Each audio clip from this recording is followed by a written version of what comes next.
Bienvenidos a Vértice Internacional, este programa sobre el acontecer mundial y sus impactos para México que se produce en el canal del Congreso. Hoy hacemos un balance sobre las elecciones primarias en Estados Unidos y la carrera presidencial que ahora toma un nuevo revuelo de cara a las convenciones republicanas y demócratas que tendrán lugar en julio de este año. El día de hoy analizamos las claves de las elecciones primarias en Estados Unidos, la victoria de Donald Trump, quien ha conseguido los delegados necesarios para la nominación del Partido Republicano y la rivalidad todavía entre Hillary Clinton y Bernie Sanders. En la segunda parte de este programa, un recuento legislativo de carácter internacional y en nuestro tradicional segmento migratorio y fronterizo, un comentario sobre la deportación de migrantes mexicanos, una propuesta de Donald Trump y la contrarrespuesta que da Hillary Clinton. Zorrina Mosali, acompáñenme.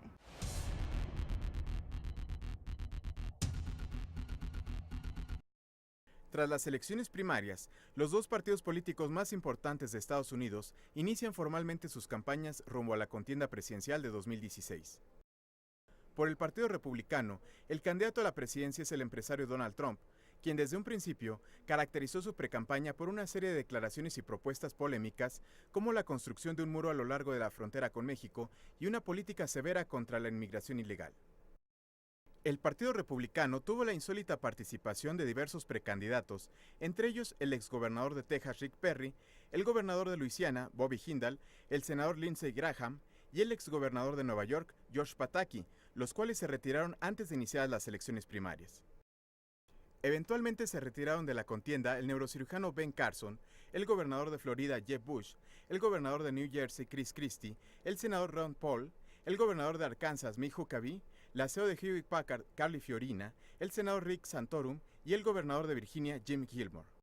Al final, Trump les arrebató la candidatura presidencial republicana al gobernador de Ohio John Kasich, así como a los senadores Marco Rubio y Ted Cruz. Por su parte, la virtual candidata demócrata a la presidencia es Hillary Clinton, quien ha sido secretaria de Estado, senadora y primera dama de los Estados Unidos, y cuyo principal rival fue el senador por Vermont, Bernie Sanders. Antes, el Partido Demócrata tuvo otros 4 precandidatos presidenciales: el académico Lawrence Lessig, el gobernador de Maryland Martin O'Malley, el exgobernador de Rhode Island Laquan Chaffee, así como el senador Jim Webb. El martes 8 de noviembre de 2016 se realizarán elecciones para elegir entre los candidatos demócrata y republicano a quien será el 45º presidente de los Estados Unidos de América y quien deberá asumir su cargo el 20 de enero de 2017. Si nos remontamos al 1 de febrero del 2016, la cita que arrancó la carrera presidencial en Estados Unidos y el proceso de elecciones primarias y de asambleas de simpatizantes, nadie hubiera predicho el efecto arrastre de Donald Trump y la ausencia de grandes traspiés o obstáculos que le quitarían rentabilidad política y electoral. Y es que sucedió todo lo contrario. Lo que inició como una broma y una lejana posibilidad se convirtió en una oleada de victorias espaciosas y ampliadas por todo el territorio americano. La efervescencia no se desinfló pese al discurso incendiario, escandaloso y hasta irrisorio del magnate neoyorquino. Concluye el ciclo de las elecciones republicanas primarias que se dieron en Estados Unidos y también de las asambleas de partidarios y simpatizantes. ¿Cuál es tu lectura de lo sucedido en estos últimos 4 meses?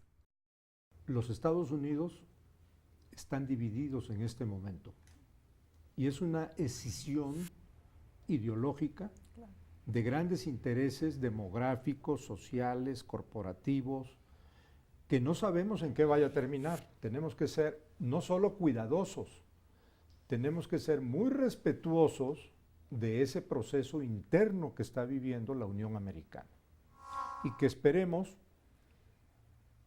no vaya a ser violento, esperemos no vaya a tener un grado de conflictividad interna que lo exporte y que genere tensiones internacionales. Mi primera preocupación al observar el fenómeno electoral de Estados Unidos es que este proceso electoral sirva para consolidar la democracia estadounidense y no para acelerar un proceso preocupante de desigualdad social, de desequilibrios internos, del funcionamiento constitucional que tiene el sistema político americano. En el plano republicano ha sido una campaña de sorpresa, una campaña en la cual un hombre empezó con una contienda en la que nadie le ponía atención, todo el mundo pensaba que era una broma y acabó convirtiéndose en el candidato del Partido Republicano, y me refiero a Donald Trump. Alguien que, un jugador, digamos, de la política que viene de los medios tradicionales y del mundo del espectáculo, que acabó quitándole o robándole la candidatura presidencial a hombres del Partido Republicano con una trayectoria firme, a hombres del Partido Republicano, políticos profesionales y demás, y que nos dice que en Estados Unidos hay un segmento de la población que en efecto está muy enojado y que el mensaje de Donald Trump ha resonado de manera efectiva. Donald Trump consiguió la candidatura hace ya prácticamente un mes, ya digamos que sigue estando todavía en lo que queda de la contienda de las primarias, solamente cumpliendo el requisito de las primarias que quedan todavía en Nueva Jersey, California sobre todo. Ahora lo que estamos viendo un año más tarde, que ya es el candidato republicano, pues que ha habido un cambio radical, yo diría, en la forma en que se hacen campañas en Estados Unidos y lo que es aceptable y no es aceptable, o por lo menos para un candidato como Donald Trump. Por eso yo me incluyo entre los analistas que pensábamos que esto no era serio, pero resultó que es mucho más serio de lo que habíamos anticipado. Una vez concluido el proceso de las primarias en Estados Unidos, vale la pena preguntarnos qué sucedió en estos 4 meses. ¿Qué tipo de campaña atestiguamos? ¿Cuáles fueron sus propiedades, contenidos, narrativas y gestos no verbales? ¿Qué significado tuvo la propaganda y la comunicación política? Del lado republicano podemos apuntar algunas claves. Se montó una campaña prejuiciosa y maniquea que se alejó del centro político para atrincherarse en el extremo ultraconservador que fue acaparador de titulares y de dosis de rentabilidad política. Bajo el vector del miedo, el sentimiento más poderoso en una campaña electoral, se logró manipular el inconsciente del electorado con mensajes de odio y racismo que pronto pusieron a la luz pública los nuevos enemigos fabricados. Hay indicios de que era una campaña mucho más planeada de lo que se sabía en su momento.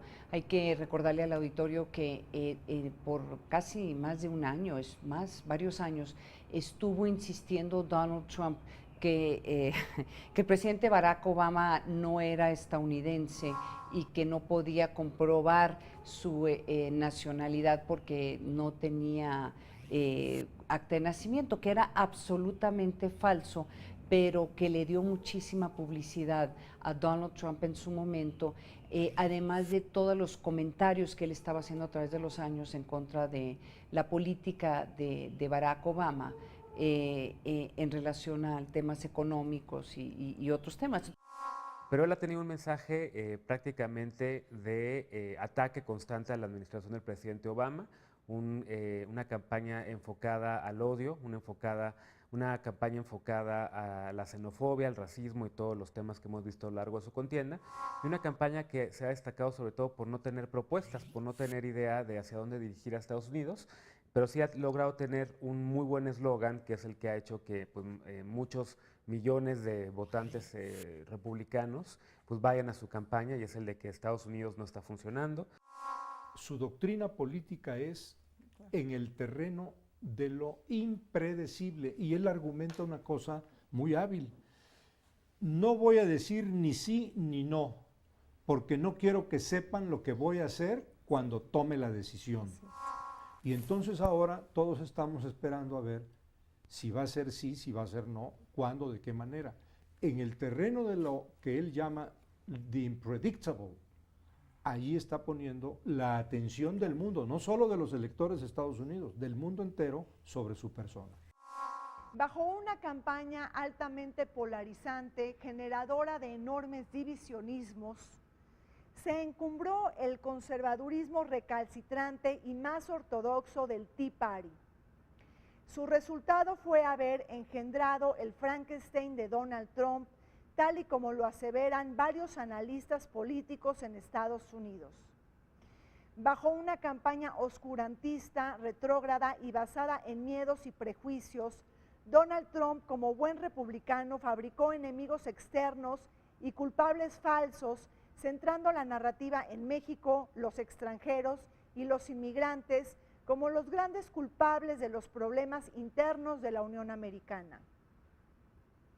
De esta manera vimos nacer la agenda racista, xenófoba y antiinmigrante de Donald Trump, no como una casualidad, sino como la divisa gestada dentro del Tea Party.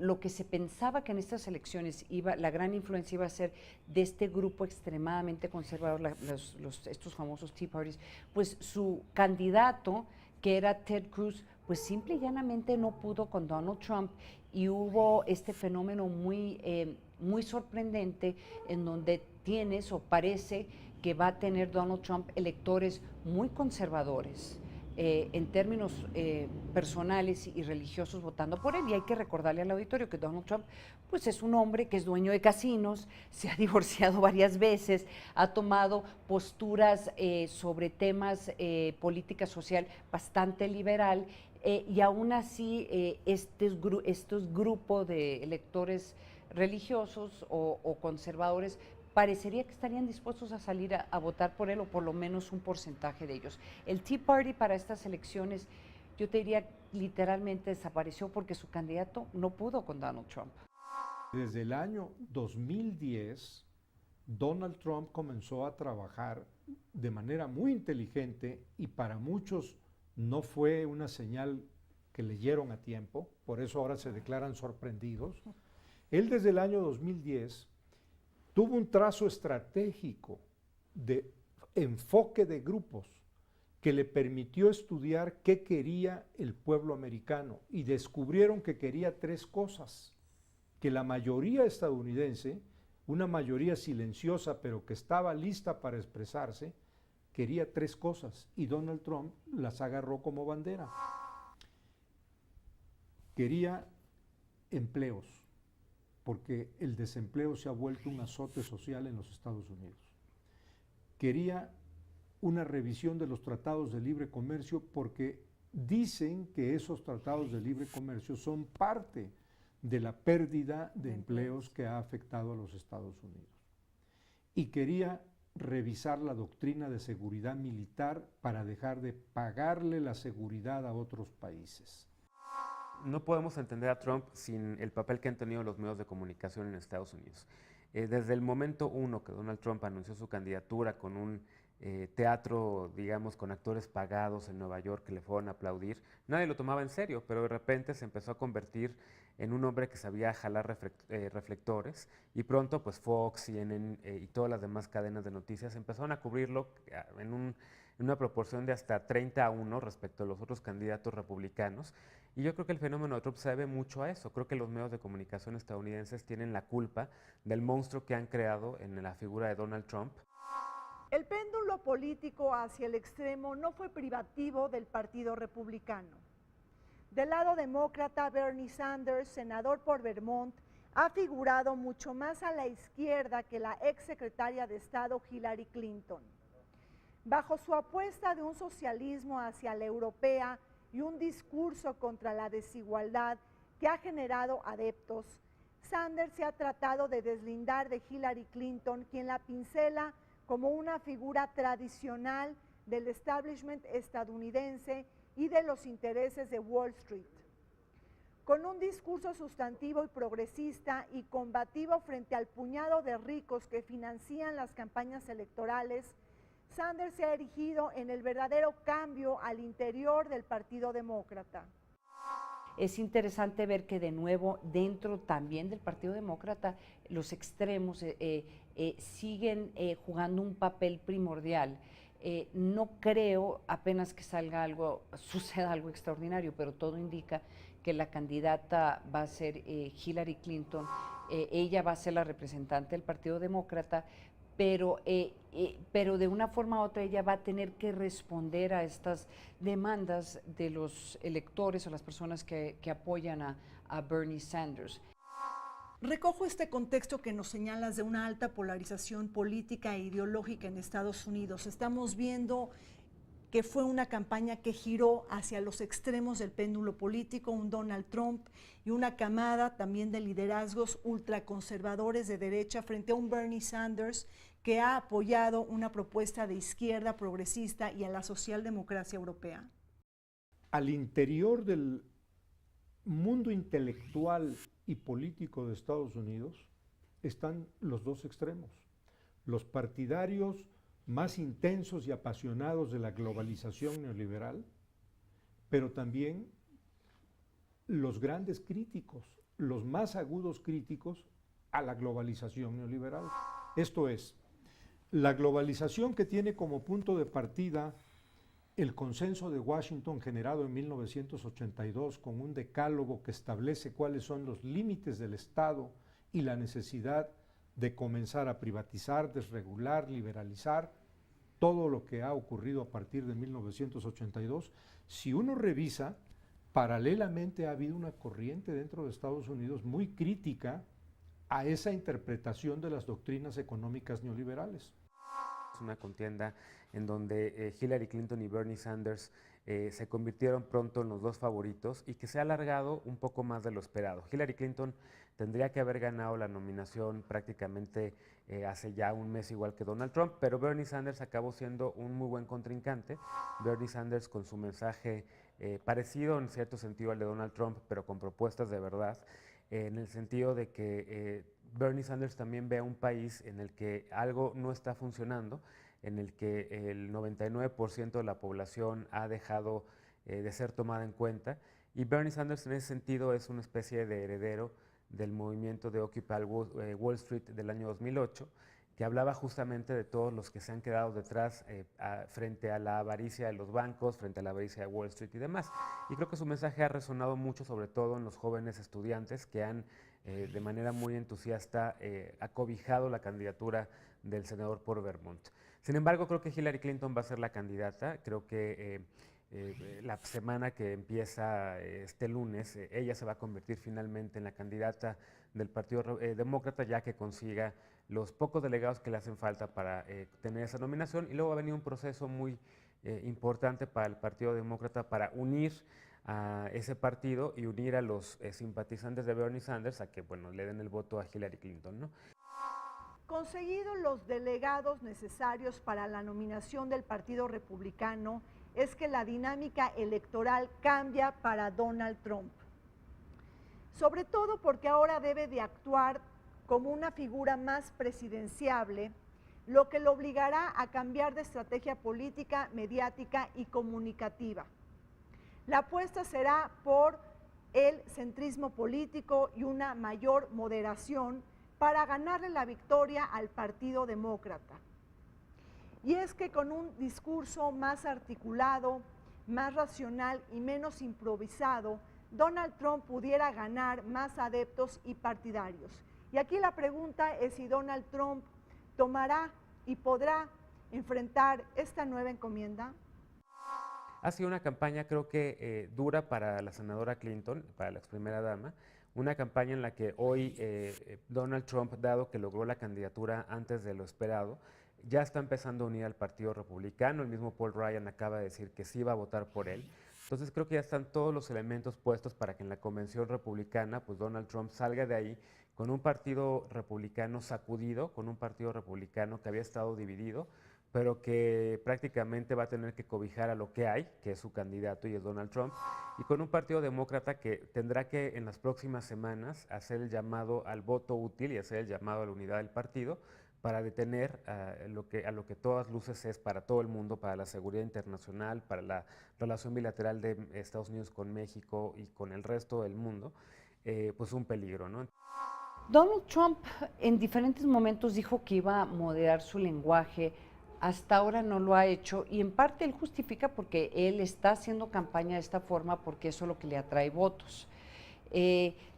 Va a ser interesante si siente él la necesidad de cambiar su discurso o moderar por lo menos su discurso, y si esto podría cambiar la forma en que los electores independientes y aquellas personas que no están satisfechos con el hecho de que Hillary Clinton es la candidata, ahora estarían dispuestos a votar por un personaje como Donald Trump.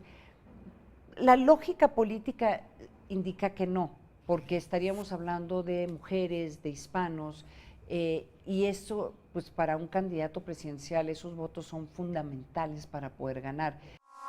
El fenómeno Donald Trump no sería fenómeno si no tuviera respaldo social. No estaría Trump donde está si no hubiera ciudadanos de Estados Unidos que lo estuvieran siguiendo y apoyando. La dirigencia empresarial, política, intelectual, esto no es una sorpresa. Forma parte de un momentum político que Estados Unidos está viviendo y que se están preparando para un nuevo ciclo. Eso es lo que en México hay que entender. Viene un nuevo ciclo en las relaciones de Estados Unidos con el mundo. Y si un país tiene la obligación de estar preparado para saberlo a tiempo, es justamente el nuestro.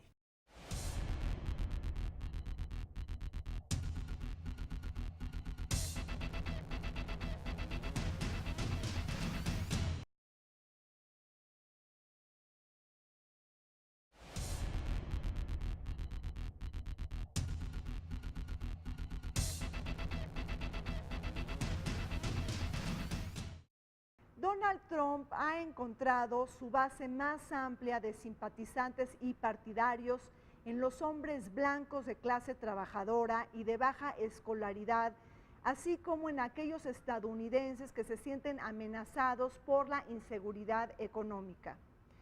Con salarios estancados y un sueño americano extraviado, es que Donald Trump se erige en la figura paternalista y todo salvadora para los estadounidenses que se sienten frustrados.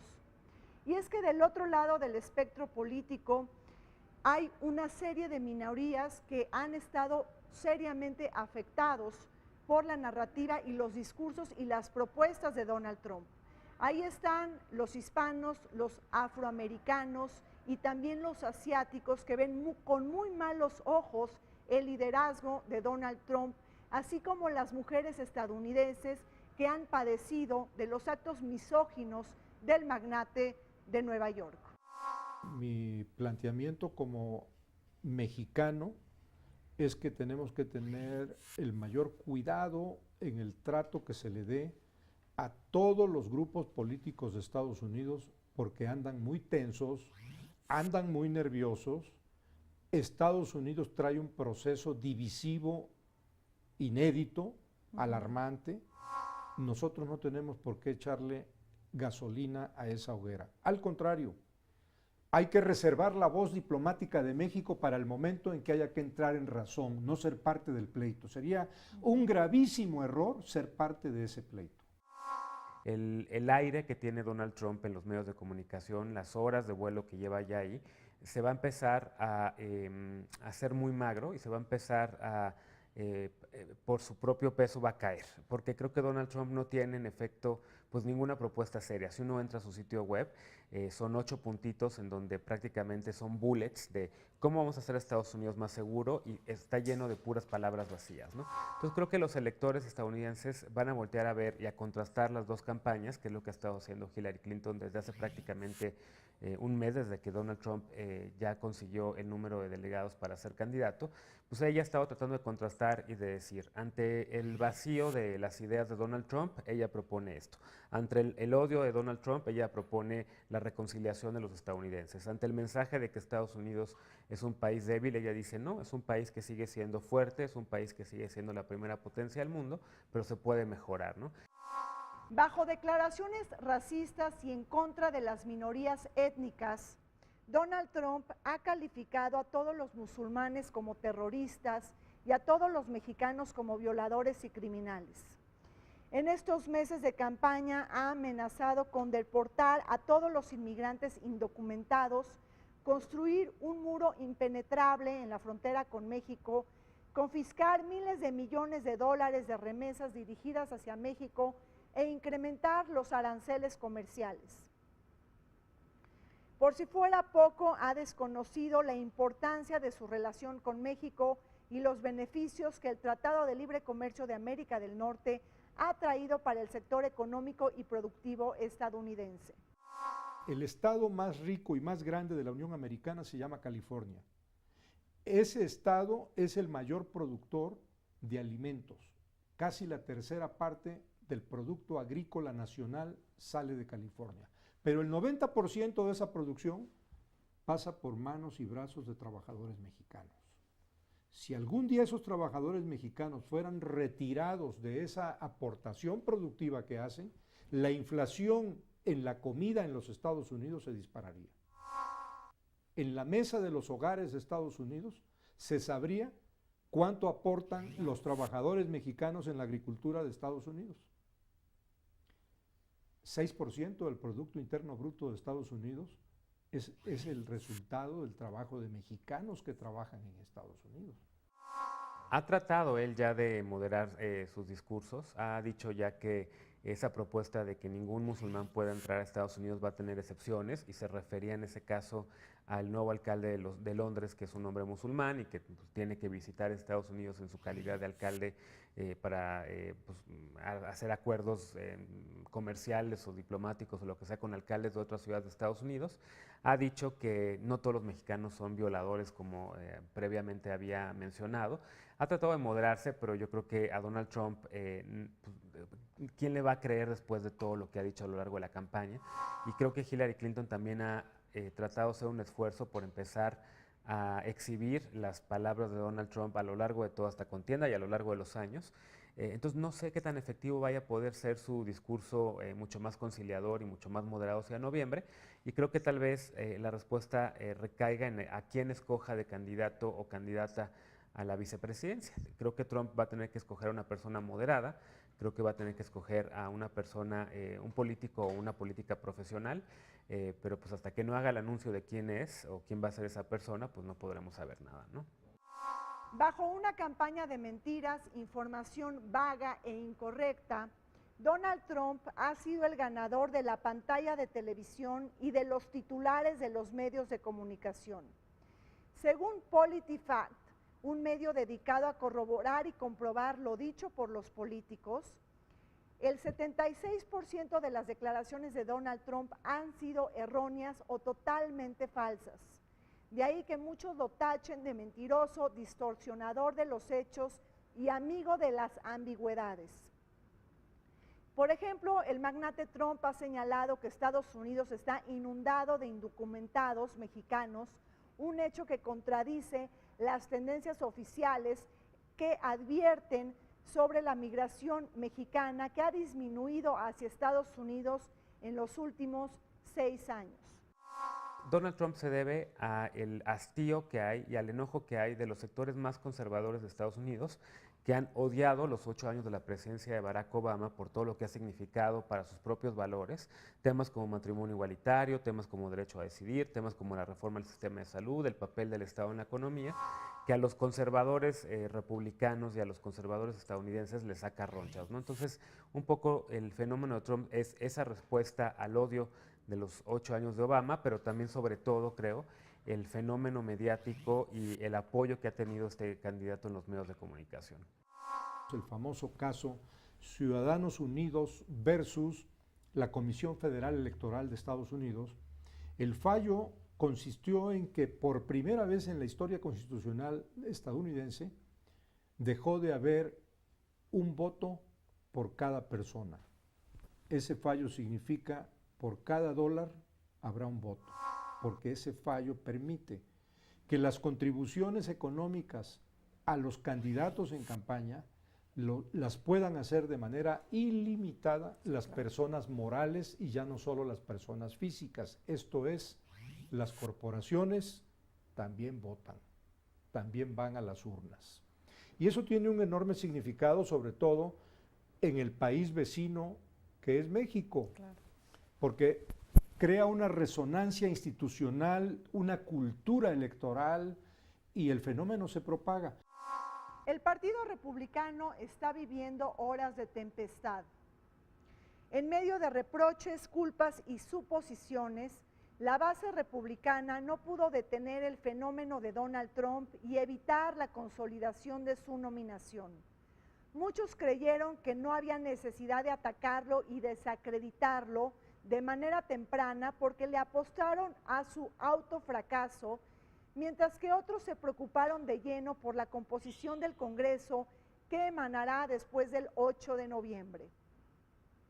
Lo cierto es que se han generado fisuras, divisionismos y un clima muy hostil al interior de la base republicana, escalando el temor de que Trump pierda la presidencia de Estados Unidos frente a Hillary Clinton.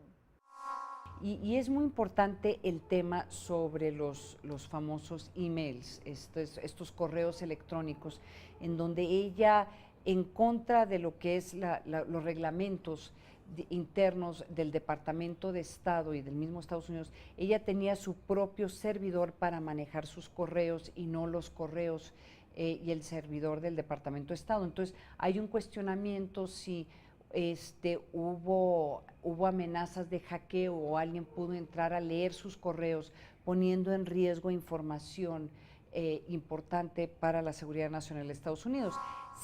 Ya hay un reporte que dice que sí fue incorrecto lo que hizo, pero no dice que es ilegal. Esa parte de la ilegalidad lo tiene que definir el Departamento de Justicia, que todavía no ha sacado o no ha publicado una decisión si va a proseguir una investigación. Ya hay una investigación penal, pero si se le va a abrir una acusación en contra de ella. A Donald Trump se le ha llamado como el último WASP. Este es un acrónimo en inglés para referirse al hombre blanco anglosajón y protestante. Es el último intento desesperado del hombre originario de los pueblos germanos y de los antiguos ingleses para alcanzar la Casa Blanca. Sin embargo, hay una realidad demográfica altamente cambiante en Estados Unidos que ha impreso una nueva conformación en la relación de fuerzas. La Unión Americana es un arcoíris de diversidades y también de minorías. Ahí están los afroamericanos, los hispanos y los asiáticos, que están creciendo más que los votos blancos, por así decirlo. Esto quiere decir que se ha impreso una nueva realidad política, cultural y hasta laboral en Estados Unidos. Creo que el gran experimento que hicieron los padres fundadores de ese país prácticamente hace 2 siglos y medio, ha tenido momentos muy exitosos. Es la democracia funcional pues, más antigua en términos modernos hoy en día. Es la democracia en donde en efecto tiene una población muy dividida, muy multirracial y multicultural, que ha logrado hacer lo que otras naciones con esas características no han podido: tener un solo país, 50 estados bajo el mismo gobierno, funcionando en democracia, con elecciones ininterrumpidas, digamos, sin dudas de fraude electoral. Tal vez hubo algunas en el año 2000 con el voto de Bush versus Gore y en 4 ocasiones más a lo largo de 250 años de historia o más. Pero creo que el hecho que estamos viendo ahorita a un país tan polarizado es muy común en Estados Unidos cada 4 años que hay elecciones presidenciales, ¿no? Porque las elecciones hacen eso. Las elecciones son momentos de división, son momentos en los cuales se presentan contrastes entre candidaturas, propuestas distintas, y justamente en esa búsqueda del voto lo que tratan de hacer los candidatos en una democracia como la estadounidense es mostrar las diferencias que hay, pero tratar de mostrar cuál es el mejor proyecto, ¿no? Alejado de los cánones tradicionales, las propuestas en materia de política exterior de Donald Trump preocupan a propios y a extraños. Bajo la consigna y este mandato de solo proteger el interés de Estados Unidos y el espíritu aislacionista de la Unión Americana, es que se desconocen los entrecejos de la política y de la economía internacional. Bajo otra frase de campaña, Estados Unidos primero, es que Donald Trump busca combatir al Estado Islámico, bloquear la entrada de musulmanes a Estados Unidos, construir un muro impenetrable en la frontera con México y frenar y parar el TPP, que es el Acuerdo de Asociación Transpacífico, esta última propuesta que se desmarca de lo que piensa la base republicana. En realidad el TPP es un Telecán Plus, y la frase no es mía. Con la mayor sinceridad, cosa que debe de apreciarse en un hombre de Estado serio, Joe Biden, vicepresidente de Estados Unidos, vino en el año 2014 a México y bajando del avión, lo primero que dijo: señores, uno de los puntos, quizá el más importante a tratar con el Ejecutivo mexicano, es la importancia del TPP. Y en el contexto del TPP, debo decirles que es un NAFTA Plus. ¿Qué es un NAFTA Plus? Pues es el Tratado de Libre Comercio para la América del Norte elevado a estándares de nueva generación, principalmente en materia de propiedad intelectual, compras de gobierno, protección de datos.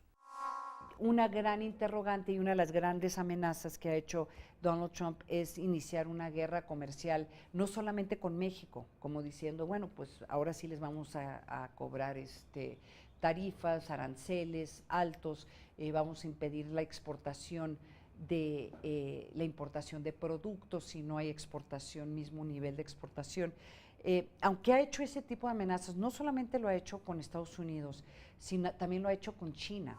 Y entonces esta idea de que vamos a volver a un mundo en donde hay guerras comerciales, pues iría en contra de todos los intereses de Estados Unidos, los que Estados Unidos tiene muchísimo que ganar por exportar productos, porque eso es lo que hace Estados Unidos, pero también importar productos más baratos. Entonces, esta parte de la guerra comercial es casi inimaginable y el impacto en la economía de Estados Unidos sería catastrófico. Trae un discurso en contra de todos los tratados de libre comercio que ha firmado Estados Unidos. Ahí sí puede tener un punto a favor. Ahí sí los estadounidenses han volteado y han dicho pues, que a lo mejor sí han perdido competitividad, que a lo mejor sí han perdido empleos, porque muchos se han ido a otros países, incluido México.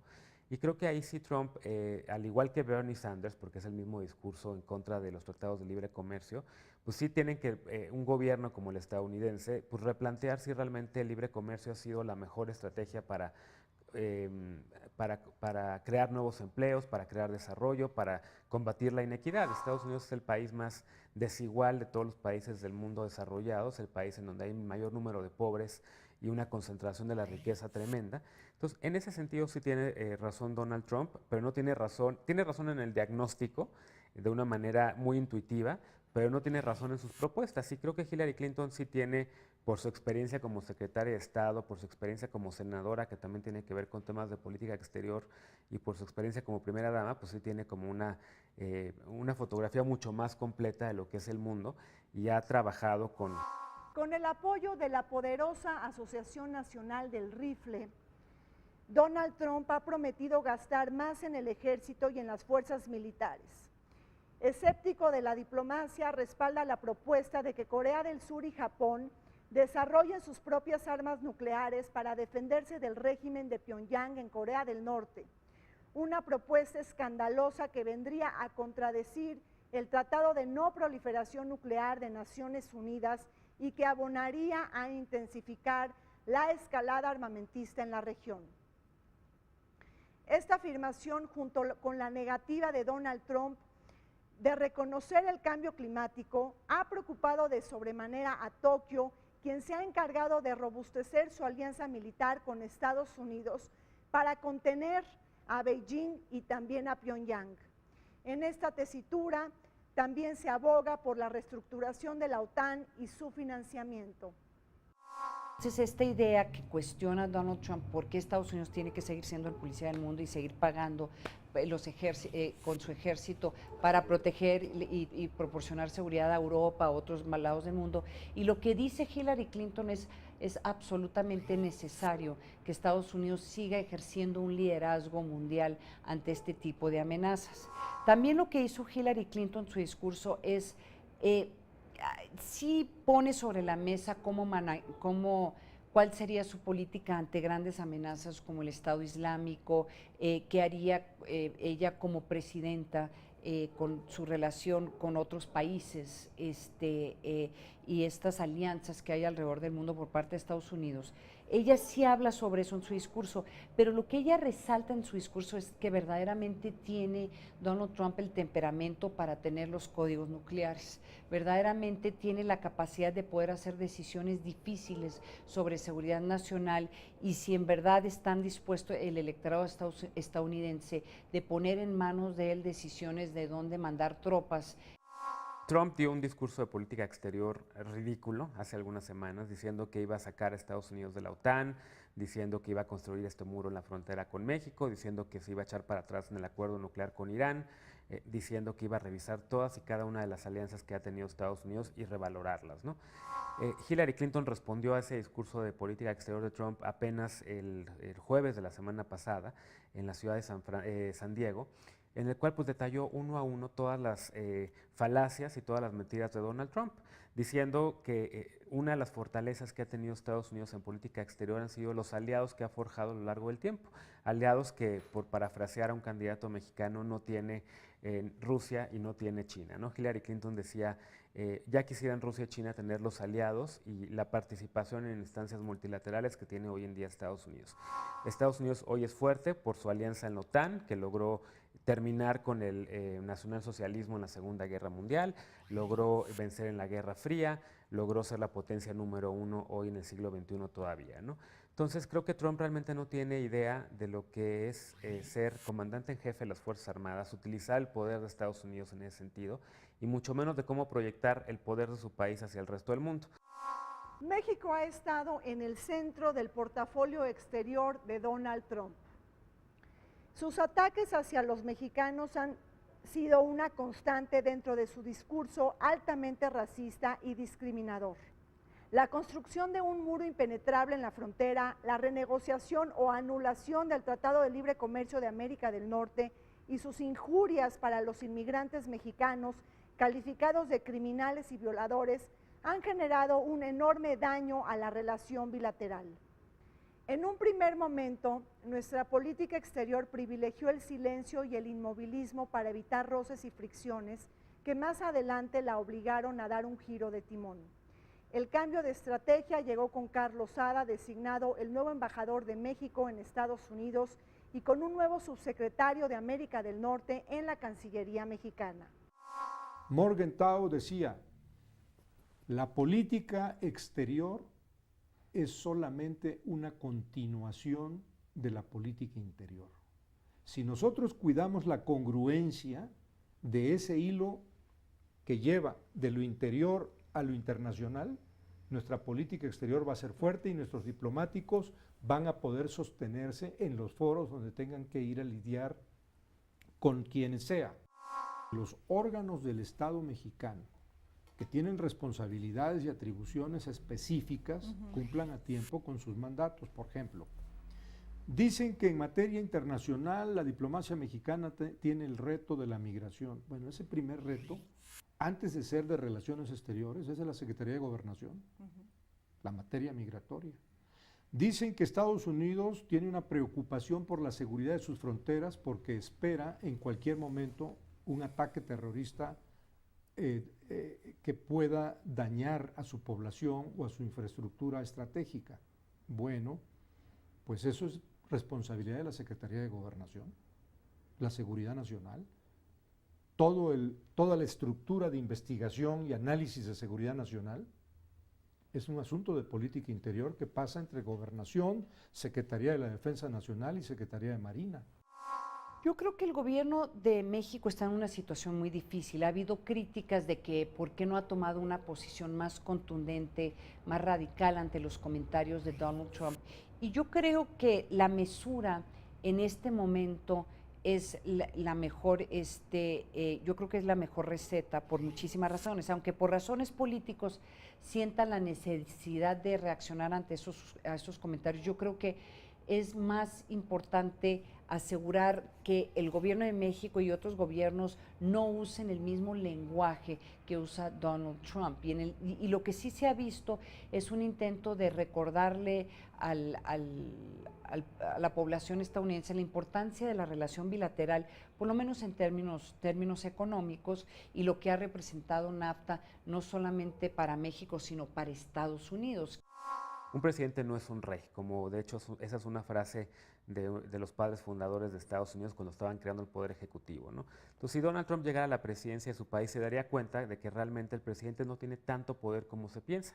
Tiene poder en declarar una guerra, pero necesita consultar después al Senado para que le autoricen ese envío de tropas a alguna parte del mundo. Tiene poder para nombrar embajadores, pero necesita el Senado para que se los ratifique. Tiene poder para negociar tratados comerciales y para firmarlos, pero también necesita que el Senado los ratifique. Entonces, los poderes del presidente de Estados Unidos en materia de política exterior están muy acotados. Tiene que trabajar mano a mano, sobre todo con el Senado de Estados Unidos, pero también con todos los múltiples polos que influyen en la política exterior estadounidense, que son organizaciones de la sociedad civil, que es el mismo electorado, que son cámaras de comercio, que son gobernadores fronterizos, que son legisladores de los propios estados fronterizos y, por supuesto, las instancias multilaterales, ¿no? México está pagando las consecuencias de haber abandonado esta estrategia de cabildeo político en Washington, que fue privativa en los años del Tratado de Libre Comercio de América del Norte en la década de los 90. Por otro lado, tampoco atendimos con oportunidad y con inteligencia el ascenso del Tea Party, otra llamada de atención para la política exterior de México. Este movimiento de conservadores radicales al interior del Partido Republicano, que desde hace varios años han mostrado su cara más racista y partidaria del cierre de fronteras. Ahora nos queda diseñar e implementar una estrategia de comunicación para presumir las virtudes de la fuerza laboral inmigrante mexicana y empoderar a nuestros migrantes a que salgan a votar en estas elecciones y a que participen en política en la Unión Americana. Que hay un dato ahí que me parece interesantísimo, el crecimiento podía caer en un 2%. El Producto Interno Bruto, si en verdad trataran tratar de expulsar a todos los indocumentados mexicanos de Estados Unidos. El nuevo presidente de Estados Unidos va a heredar un país políticamente muy dividido.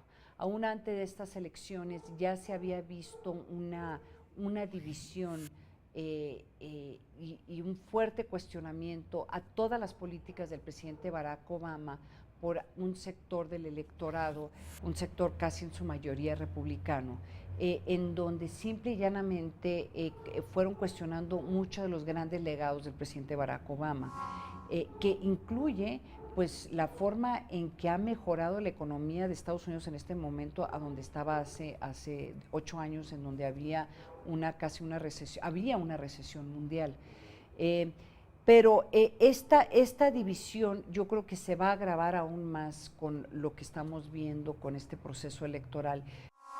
Yo creo que después de noviembre vamos a volver a ver lo que pasa siempre en Estados Unidos después de una elección, que la mayoría de la gente, pese a que no votó por un candidato de un partido, acaba diciendo y reconociendo el triunfo de quien ganó y acaba diciendo que es el presidente de todos los estadounidenses, ¿no? Creo que Estados Unidos es un país al que debemos de voltear a ver, sobre todo por esa calidad que tiene, de que ahí siempre se han respetado los resultados electorales y allí todo el mundo ha dicho, bueno, el que ganó, aunque sea por un voto del colegio electoral, es el presidente de Estados Unidos, ¿no? El secreto, me dijo Hugo de Margán, es muy sencillo. Mientras México se mantiene en la mesa de negociación diplomática frente a Estados Unidos, terminamos ganando. Perdemos en el momento en que nos paramos porque ellos ya ponen sus condiciones. Ellos tienen la fuerza para imponer las condiciones. Pero en la mesa de negociaciones de una buena diplomacia, México siempre gana. Veo consternado el estrechamiento intelectual carente de vuelo, de profundidad, de referente histórico, conceptual, con que hoy me quieren convencer que eso es diplomacia. Eso es una burocracia venida a menos, en donde hay que llamar a los internacionalistas a nutrir la estrategia diplomática de México. De manera que yo nunca he tenido oportunidad de platicar con la señora Claudia Ruiz Massieu, pero ella como titular de la Secretaría de Relaciones Exteriores haría muy bien en iniciar una revisión de ese cuerpo de servidores de carrera llamado Servicio Exterior Mexicano, que está anquilosado, e iniciar un replanteamiento oxigenante con los internacionalistas mexicanos, antes de que le gane la carrera la arteriosclerosis asombrosa que se ve dentro de la Secretaría de Relaciones Exteriores.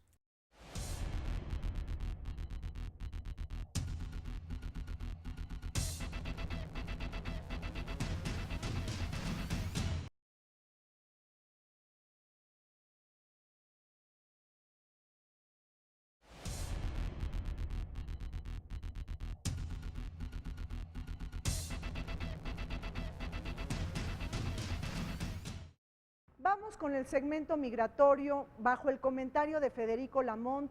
Según Donald Trump, ¿cómo se pudiera deportar a 11 millones de mexicanos? Y la respuesta que da Hillary Clinton. Hasta los más incrédulos rechazan la propuesta de deportación planteada por el candidato republicano a la Casa Blanca, Donald Trump. ¿Quiénes son? Frauke Fricke, del Partido Alternativa de Alemania, quien sugirió lanzar proyectiles contra sirios, afganos, iraquíes que ingresan al corazón de Europa y particularmente Berlín. Pero Donald Trump no se arredró con esa iniciativa y fue más lejos. Dijo, si Dwight Eisenhower lo concretó en la década de los 50 con la operación Wetback o espalda mojada, ahora Trump lo puede retomar y al mismo tiempo requeriría a la Guardia Nacional estadounidense para alcanzar ese objetivo. El tiempo marcha en contra de la propuesta Trump, a quien infortunadamente el estatus del Partido Republicano, del gran viejo partido, ya le dio su respaldo a través de Paul Ryan, el líder de la Cámara de Representantes. Y con esto Donald Trump advierte, si Obama deportó 400,000 de manera anual, ¿por qué no habría de hacerlo yo con 11 millones? La primera aduana es o son 4.5 millones de mexicanos, entre ellos duranguenses, zacatecanos, jaliscienses, nayaritas y hasta capitalinos. En contrapropuesta, la banderada virtualmente demócrata Hillary Clinton, quien el martes asiste a California ante penúltima primaria de ese partido y el republicano, afirma, yo voy por una oficina nacional de migración y además planteo entregar la naturalización a por lo menos 8.5 millones de gente del mundo, de todas las geografías que ingresaron a la Unión Americana por lo menos en los últimos 15 años. Y Hillary Clinton dice, habrá presupuesto para ello y también voy a retomar la vieja iniciativa de una reforma migratoria comprensiva que planteara mi homólogo de escaño por Massachusetts, el extinto Ted Kennedy. Y además reviró a Bernie Sanders, quien la acusó cuando fue senadora por Nueva York de solicitar que no se entregaran licencias a los indocumentados al afirmar que él tampoco apoyó la reforma migratoria integral de Ted Kennedy. Así que se limpia el pensamiento migratorio de dos aspirantes hacia la contienda del 8 de noviembre de este mismo año, y digo limpia o la limpieza es por el siguiente sentido. Trump definitivamente no quiere a mexicanos, no quiere a latinos, no quiere a hispanos y por su parte Hillary Clinton sabe que de los 43 millones de migrantes que existen en la Unión Americana y de los cuales 13% representan a esa población, son el factor que definirá la elección del 8 de noviembre. Iniciemos con nuestro tradicional segmento legislativo para comentar sobre las actividades internacionales relacionadas con el Congreso de la Unión.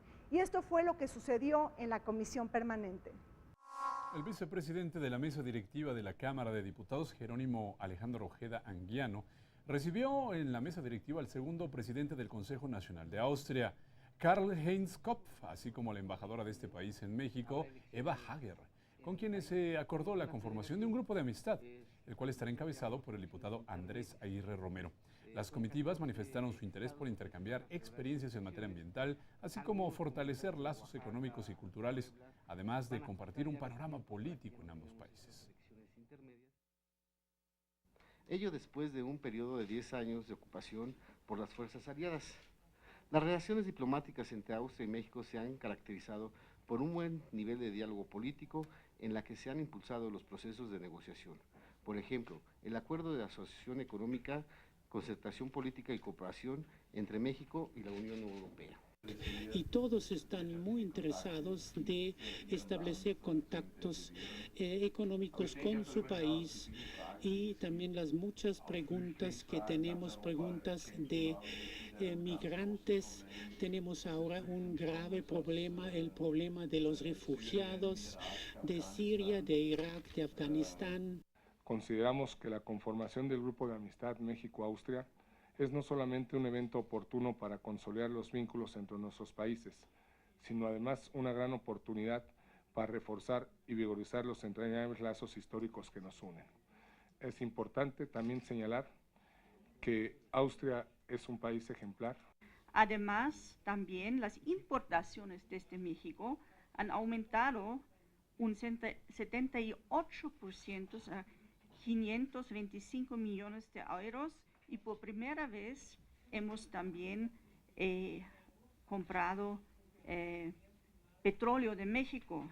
Tenemos una agenda legislativa, yo diría, interesante, que va en el sentido de fortalecer nuestro marco institucional en lo interno, mejorando las condiciones de seguridad nacional.